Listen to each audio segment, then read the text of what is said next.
Espero que vocês sejam os primeiros. Veja bem, o que o mercado ensina. O que o mercado me ensinou nesses últimos 10 meses. Ele me ensinou que a referência de mercado mudou. Você sabe qual era a referência do mercado? O que fazia com que o papel subisse? Era a referência de mercado. Por exemplo, uma empresa, ela registrava um lucro extraordinário. Era uma referência para o preço subir. Tá certo? Uma empresa divulgava um dividendo fantástico. Era uma referência para subir. Uma empresa acenava com a possibilidade do seu faturamento ser muito superior ao que era em virtude de um aumento de produção. Era uma referência. Essas referências deixaram de ser referências.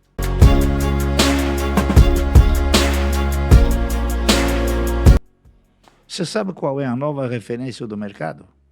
A locação. Locação é a nova referência de mercado. Por quê? Se você tem um papel que você percebe que a locação dele aumenta, ele não vai subir. Lamentavelmente, se você pegar a relação, é um desafio que eu faço para você. Mas se você for pegar o que hoje tem de locação, você vai ficar surpreso. Mas qual que é a lógica disso? Porque, por um lado, se tem muita locação, eu penso, em algum momento eles precisam zerar o papel e precisam colocar uma pressão compradora. Por outro lado, se tem muita locação, tem muita gente que analisou um papel e acredita que de fato ele está caro. Então isso aqui pode pressionar para baixo. Qual que é a Mesmo lógica? não estando caro, você acha que tem uma influência ali? eu acho que o pessoal, as instituições, que é uma gama de instituições, eu posso até falar XP, UBS, Genial, eles operam vendidos. Então, se eles vislumbram a possibilidade de um papel ser alvo de uma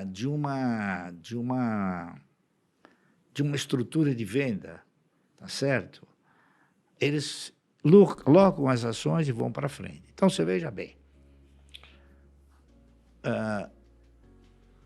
a IRB chegou a ter 450 milhões de ações locadas. O mercado, por muito ativo que ele esteja, ele não tem estrutura para comprar 450 milhões de ações de um papel. A Cielo já chegou a ter 180 milhões de ações locadas. Então, qual é o meu sentimento? Quando eu vejo que o papel começa a aumentar a alocação, é porque alguém está vendendo. Eles estão vendendo. Então, o que acontece quando a alocação sobe? O papel cai. Tá certo? Por quê? Porque está sendo direcionado para o mercado. O papel cai. O que eles fazem? Se ele vendeu aqui, ele vai comprar aqui. Então, na hora que ele começa a comprar, a alocação diminui, porque ele está recomprando. Está entendendo? Então, o papel pode até não subir. Está entendendo? Pode até ficar parado. Agora, é um movimento calculado, porque essa espiral de baixa, ela está acontecendo, não é num papel só, em inúmeros papéis. Então, se você pegar a relação dos papéis que são alvos de locação, é fantástico. Se você fizer uma somatória de todos aqueles valores que foram direcionados para o mercado, você vai chegar numa conclusão triste, muito triste. E boa ao mesmo tempo, porque ela te gera uma oportunidade. E Tá alguém está entendendo? buscando. Você veja bem, Eu vou dar um exemplo prático. Aqui nessa mesa aqui, quando foi lançado um papel chamado, aquele do Itirapeiro, como é que é? Não? Espaço Laser. Espaço Laser. R$11. O cidadão esteve aqui perante a nós e falou: "Seu Márcio, teria um máximo prazer que o senhor fosse o nosso acionista." Eu falei: "Olha,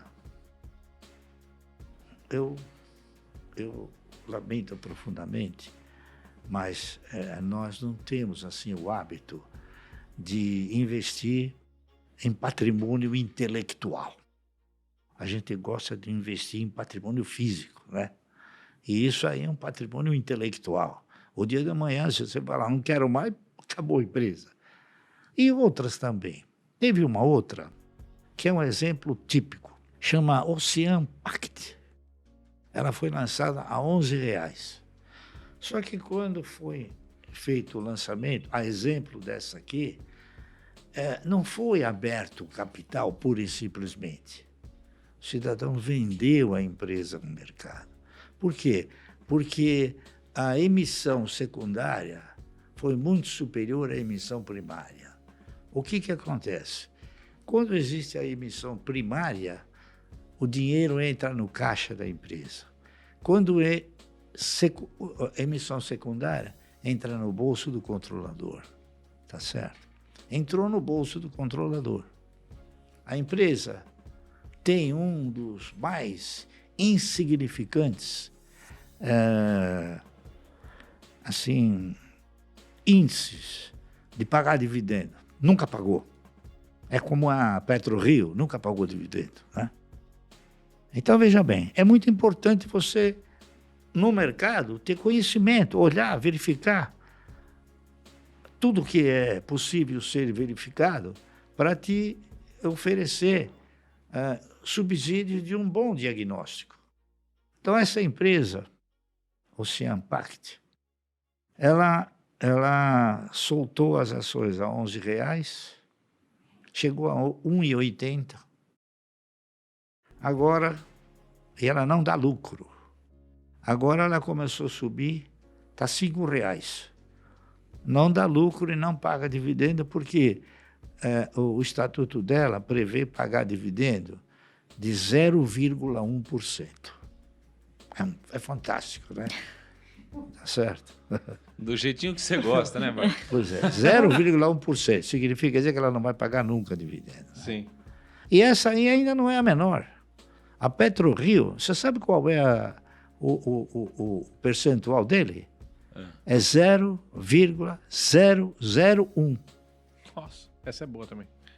Tá, quer dizer, como um papel como esse vai integrar uma carteira de dividendo? Nunca. Então, você ter conhecimento no mercado é muito importante. Você ter o quê? Você conhecer todos os subsídios que a empresa pode te oferecer. Tá certo? Muito bem.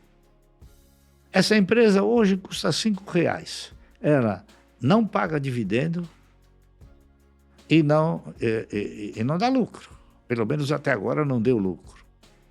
Aí você pega um outro parâmetro. A Cielo, por exemplo, foi uma empresa que já chegou a ter um resultado anual acima de 2 bilhões e pagava um ótimo dividendo. De 2 anos para cá, a Cielo vem intensificando as suas atividades, porque ela foi muito penalizada, principalmente aqui em São Paulo, Depois quando o governo acabou fechando quase que todas as pequenas empresas, não é isso? E não permitia aglomeração, até no supermercado era proibido ir. O que aconteceu? A Cielo veio ganhando espaço progressivamente, 2019, 2020, 2021, 2022 ela já deu 1 bilhão e 400 milhões de lucro. Existe uma previsão do Santander, que eu suponho sejam pessoas que tenham gabarito de que ela provavelmente chegará a um resultado de 2 bilhões. E veja bem, ela paga dividendo trimestral. Tá certo? Custa R$ 4,40, R$ 4,50. Por quê? Porque tem quase 100 milhões de ações alugadas. Entendeu? A Ocean Pact não tem ações alugadas, praticamente. Sim. Então, a alocação, lamentavelmente, ela hoje é a referência de mercado. Então, a gente acompanha via essa. Esse é um exemplo prático, típico, de que o resultado não é mais a referência principal. Falando em algumas histórias tristes. Isso ninguém falou no mercado. Isso ninguém fala. E você vai ver que vai se acentuar. Essa lógica você diz de ações alugadas, que fazem uma ação talvez cair de preço e ter uma oportunidade, né? Qual que você acha que foi a razão que detonou o preço do Bradesco? Bradesco? Ações alugadas? Alocação. Quase 300 milhões de ações alugadas. Caraca.